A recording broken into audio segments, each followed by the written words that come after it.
xa bên, con thuyền không còn theo sóng ngã ra mù khơi. Lòng ngập ngừng nói tiếng yêu anh, lời yêu ấy thiết tha chân thành. Còn gì bằng xanh hướng bên nhau cùng ngắm anh. Thăm lại một nhớ bên sông sương ngóng nhặt tuổi về hai phương để ước những ngày cha lên đường mắt mẹ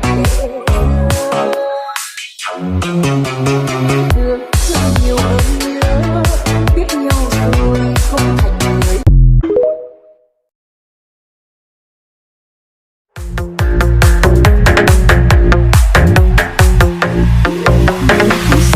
Trong vạn lần đâu em cố kìm nén đi bao ưu sầu.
Nét dịu dàng em là nhất miền Tây, mặc áo bà ba má hay hay ửng hồng, mà tía em chửi hoài sao mày vẫn còn đây, mày con nhà người ta.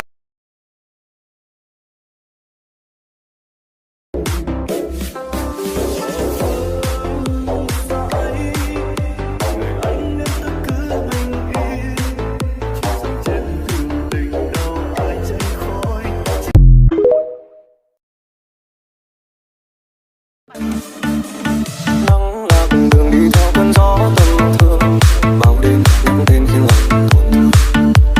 Những thề nguyện trăm năm cứ hóa muộn phiền, buông bỏ đi cho lòng bình yên. Ai yêu lấy một người bình thường để đến bên thì thầm nhớ thương, bằng cuộc đời này sao cũng được. Ở quá khứ hoặc là hiện tại, yêu thương nào cùng nhạt cũng phai, chẳng ai ngồi cùng ai được hết đêm dài. Ai dối trá mà ai thật lòng chẳng quan trọng nữa.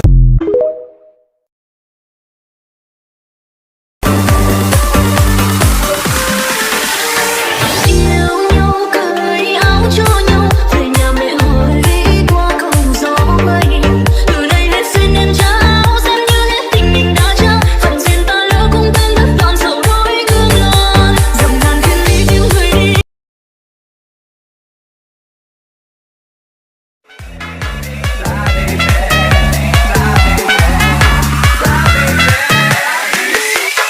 Cho anh mang ngày vui đêm cắn bờ mờ, dù là hàng ngàn ngày đau tròn vùi anh vào trong vô vàn. Bình minh soi sáng nắng trên em nhớ nhưng trao về ai nữa đây. Em có biết anh còn thương nhớ em không về một.